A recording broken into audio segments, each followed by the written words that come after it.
하나님의 말씀은 신약성경 87페이지 누가복음 1장 26절로 56절까지 말씀입니다. 본문을 한번 읽고 말씀을 들으시면 감사하겠습니다. 이 시간 예배드리는 여러분에게 하나님께서 큰 은혜를 내려주시기를 주님의 이름으로 축복합니다. 오늘은 모든 것이 하나님의 은혜입니다. 이런 제목으로 함께 은혜를 나누겠습니다. 성탄의 달 12월입니다. 성탄절 4주 전부터 시작되는 기간을 강림절 또는 대림절이라고 합니다. 지금 우리는 강림절 기간을 보내고 있습니다. 강림절은 이 세상에 구주로 오신 예수님을 영접하는 마음의 준비를 하는 기간입니다. 그리고 다시 오실 재림의 예수님을 맞이할 준비를 하는 기간입니다.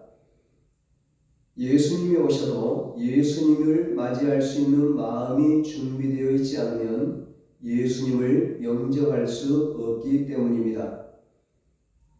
이 세상에서 예수님을 가장 먼저 맞이한 사람이 마리아입니다. 하나님께서 세상의 수많은 사람들 중에 왜 마리아를 택하셨을까요? 그것은 전적으로 하나님의 섭리요 하나님의 은혜입니다. 마리아에게 그 어떤 선한 것이 있었기 때문이 아닙니다. 그러나 하나님의 주권과 하나님의 은혜로 택함을 받은 마리아는 예수님을 맞이할 준비가 되어 있었습니다. 오늘 말씀을 통해 저와 여러분들도 예수님을 맞이할 준비를 하는 자들이 될 수 있기를 축복합니다. 오늘 말씀은 가브리엘 천사가 마리아를 찾아오는 장면에서 시작합니다. 가브리엘 천사가 마리아를 향해 말합니다. 은혜를 받은 자여 평안할지어다. 주께서 너와 함께 하시도다. 마리아는 갑자기 천사의 방문을 받고 놀랐을 것입니다. 그리고 두려웠을 것입니다. 구약 성경에 보면 천사의 방문을 받은 자들이 하나같이 두려워했던 것처럼 마리아도 그랬을 거예요. 천사가 그런 마리아의 모습을 보고 이어서 말합니다. 마리아여 무서워하지 말라. 너가 하나님께 은혜를 입었느니라. 보라 내가 잉태하여 아들을 낳으리니 그 이름을 예수라 하라. 그러면서 마리아가 낳게 될 예수님이 어떤 분이신지에 대해서 말씀합니다.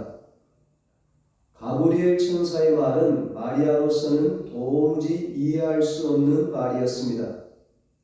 그래서 묻습니다. 나는 남자를 알지 못하니 어찌 이 일이 있으리까? 그 당시 마리아는 요셉과 약혼한 상태였습니다. 만약 마리아가 요셉과 결혼을 올린 상태라면 천사의 말 그대로 은혜입니다. 그런데 지금의 마리아는 아이를 잉태할 수도 없고 또 잉태해서도 안 되는 입장입니다. 마리아가 잉태된 사실을 요셉이 안다면 요셉이 어떻게 반응하겠습니까? 자신이 다른 남자로 인하여 잉태된 것이 아니라 성령으로 잉태되었다는 것을 요셉이 믿지 않는다면 어떻게 되겠습니까? 성령으로 잉태되었다. 도대체 어느 남자가 그 말을 믿을 수 있겠습니까? 화가 난 요셉이 사람들 앞에서 공개적으로 마리아를 정죄하고 모세의 율법대로 돌을 던지면 어떻게 합니까? 이것은 은혜가 아니라 재앙입니다. 그것도 너무나 무서운 재앙입니다. 그런데 천사는 그것을 은혜라고 말하고 있습니다. 신앙생활을 하다 보면 이런 일들이 얼마나 많이 있는지 모릅니다. 아무리 생각해 보아도 고난입니다. 절대로 일어나서는 안 될 재앙입니다. 그런데 하나님은 우리에게 그것이 은혜라고 말씀하시는 것입니다. 하나님을 향한 절대적인 믿음이 아니고는 결코 이해할 수 없는 말씀입니다. 희귀병을 앓고 있는 아이의 엄마인 어떤 집사님의 간증입니다. 집사님은 아이의 손가락뼈가 하나둘씩 으스러지고 없어지는 것을 보면서 그냥 놔둘 수 없어 병원에 입원을 시켰습니다. 병원에 누워 고통스러워하는 아이를 보면서 가슴이 무너졌지만 어떻게 할 수 없어서 다만 하나님께 기도할 뿐이었습니다. 아빠는 마음이 아팠지만 예수님을 믿지 않았기에 기도도 하지 못하고 아빠로서 할 수 있는 게 없어서 좌절을 느끼고 있었습니다. 그런데 놀라운 것은 엄마가 다니고 있는 교회에서 성도님들이 와서 마치 자기 아이가 아픈 것처럼 눈물로 기도하는 것이었습니다. 이것을 본 아빠는 마음의 감동을 받아 교회에 나오게 되었습니다. 아빠가 딸의 기형이 된 손가락을 보면서 안타까운 마음에 수술을 해주겠다고 말하자 아이가 그럽니다. 아빠, 저는 이 손가락이 자랑스러워요. 이 손가락은 아빠를 부르신 하나님의 사랑의 증표인걸요. 그러면서 오히려 자랑스럽게 여기는 것입니다. 감사는 풍족한 데서가 아닌 은혜를 깨닫는 데서 나오는 것 같습니다. 은혜를 깨달으면 고난 가운데서도 감사할 수 있는 것입니다. 은혜를 깨달으면 어린아이 입에서도 감사가 터져나오는 것이죠. 사람의 생각으로는 절대로 은혜가 될 수 없는 말씀이지만 마리아는 하나님의 말씀을 그대로 믿었습니다. 그 내용만을 본다면 고난이고 재앙이지만 하나님께서 은혜라고 하셨으니 분명 은혜가 될 것이라고 믿었습니다.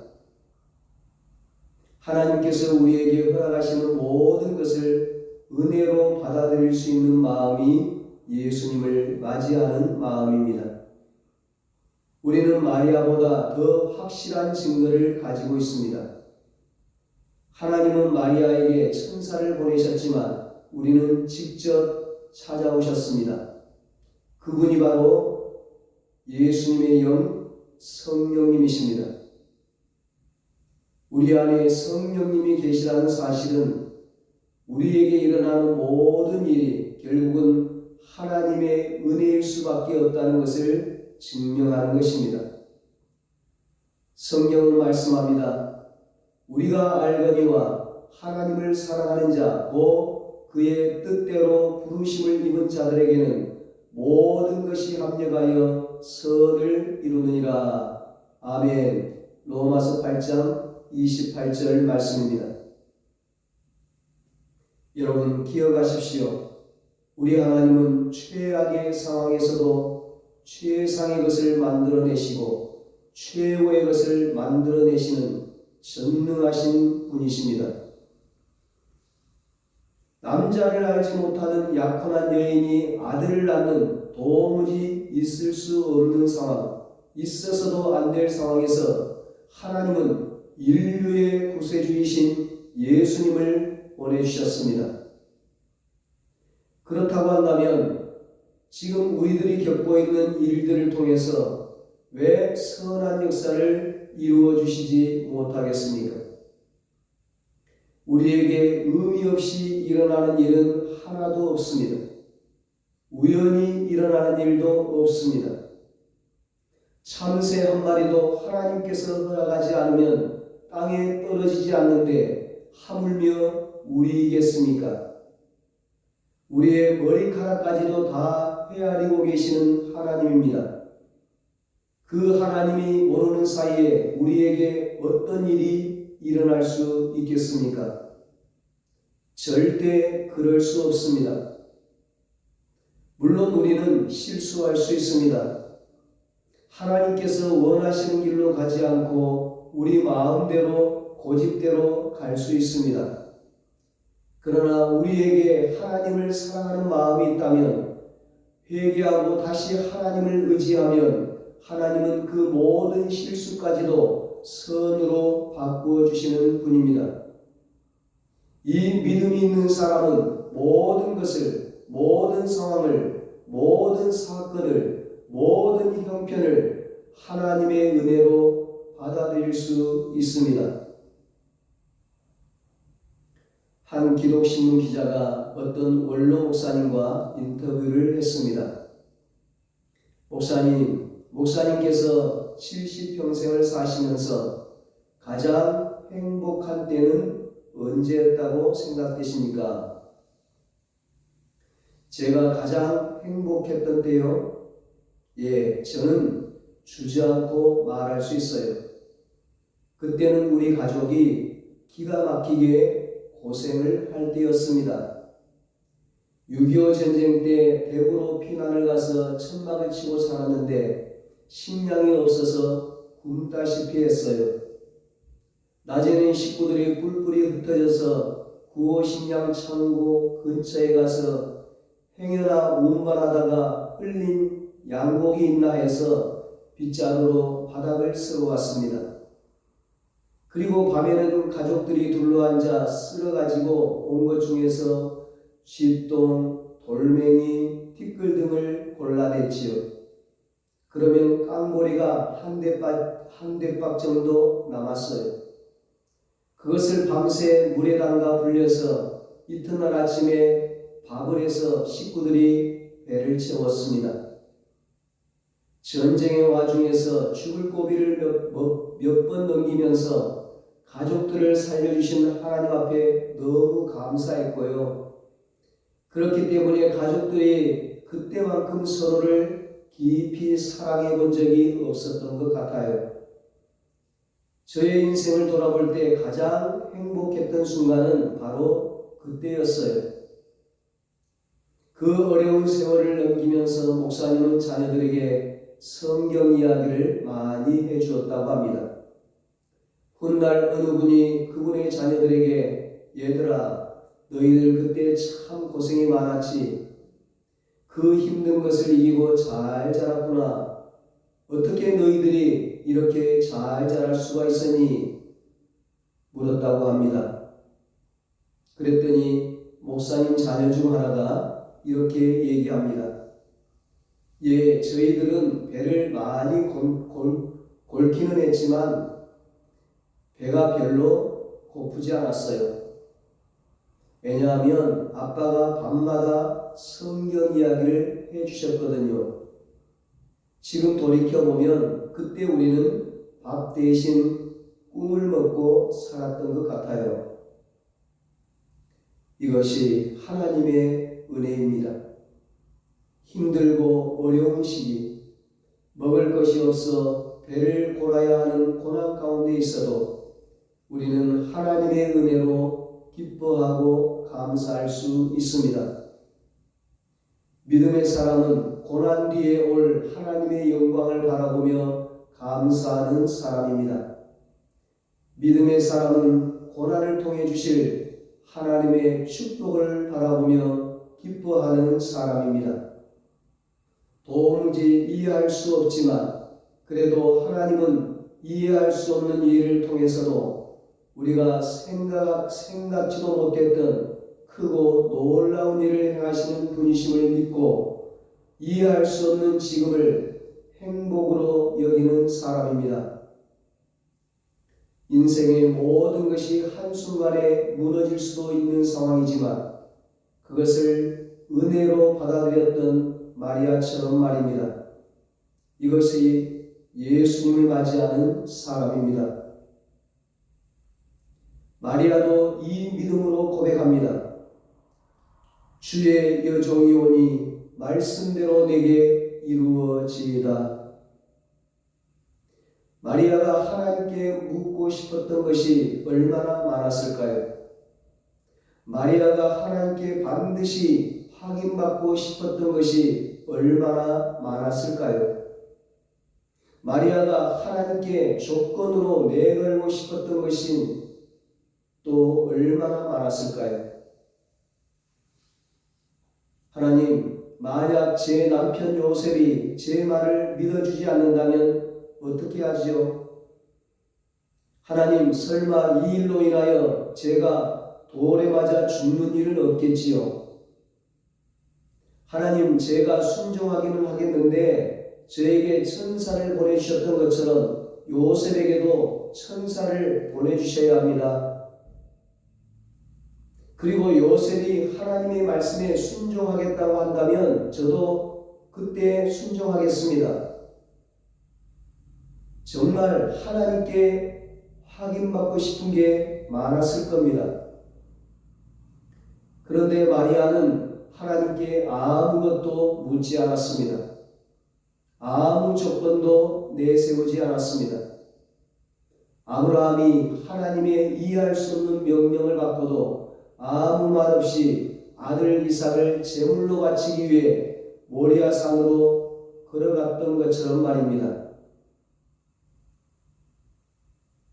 마리아의 믿음이 우리에게 도전이 됩니다. 도무지 순종할 수 없는 상황이라 할지라도 그 말씀에 순종하는 것으로 인해 우리가 가장 소중히 여기는 그 무엇인가를 잃게 될지 모른다 해도 주님의 말씀 앞에 우리도 마리아처럼 고백하며 순종하는 자들이 되기를 원하는 것입니다. 주의 여종이 오니 말씀대로 내게 이루어지이다. 이 믿음의 순종 때문에 마리아는 이 세상에서 가장 먼저 예수님을 맞이하는 축복과 영광을 누립니다. 교도소 사역에 헌신했던 한 장로님의 간증입니다. 이분은 30여 년 동안 교정 공무원으로 교도소에서 일하셨던 분입니다. 그리고 은퇴하신 후에는 재소자들을 섬기기 위해 교도소 사역에 헌신하셨습니다. 그러던 중 느닷없이 간암 3기 선고를 받았습니다. 당장 수술과 치료가 시급한 상황이었습니다. 그날 병원을 나와 교도소 사역을 위해 여주 교도소로 향하면서 결심했다고 합니다. 침상에서 고통스러운 치료를 받으며 죽음과 싸우는 것보다 마지막 남은 나의 심지를 불태워보자. 그리고 이렇게 기도했다고 합니다. 하나님, 저를 주의 뜻대로 하소서. 장로님은 예전처럼 교도소로 돌아와 재소자들을 사랑으로 섬겼습니다. 그날 이후로 하나님께서 장로님을 통해 놀라운 일들을 행하셨습니다. 많은 재소자들이 장로님을 통해 변화되기 시작했습니다. 그리고 하나님께서는 생명을 걸고 주님께 순종한 장로님의 암도 치료해 주셨습니다. 일평생 주님을 섬겨왔기에 퇴직한 후에는 교도소 선교에 힘써왔기에 간암 3기 판정을 받고 왜 하필이면 저입니까? 하나님을 원망할 수도 있었을 것입니다. 하나님과 협상할 수도 있었을 것입니다. 하나님, 저를 살려주시면 이제는 더욱더 주의 일에 힘쓰겠습니다.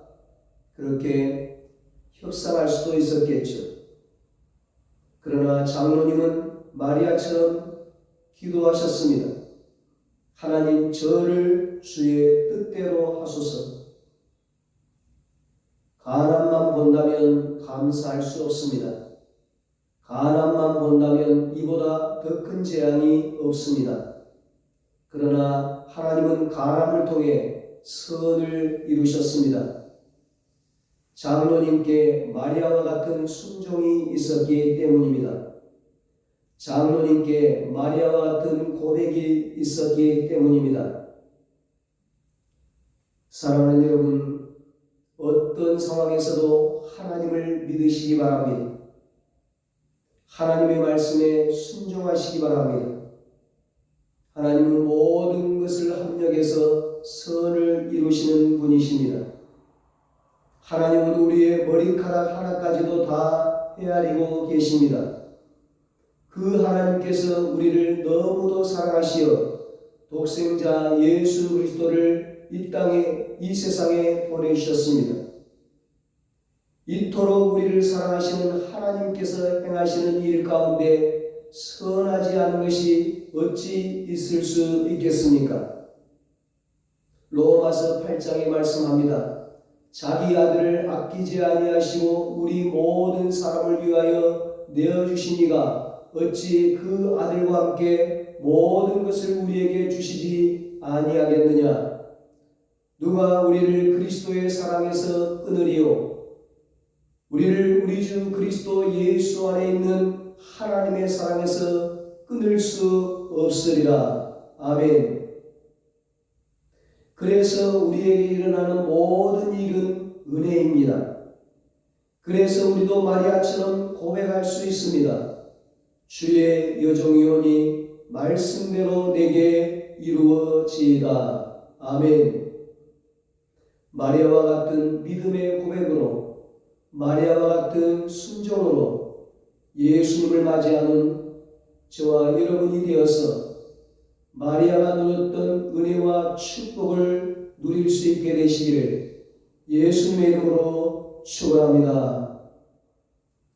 기도하겠습니다.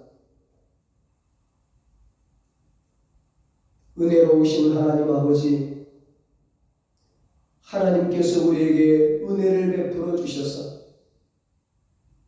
우리를 하나님의 자녀로 택하여 주시고 우리의 모든 죄를 용서하여 주시고 우리를 구원해 주시니 감사합니다. 하나님 아버지, 앞으로도 마리아와 같은 믿음의 고백을 하게 하여 주시옵소서. 계속해서 마리아와 같은 순종으로 살게 하여 주시옵소서. 그래서 마리아가 누렸던 은혜와 축복을 우리 모두가 다 누리게 하여 주시옵소서.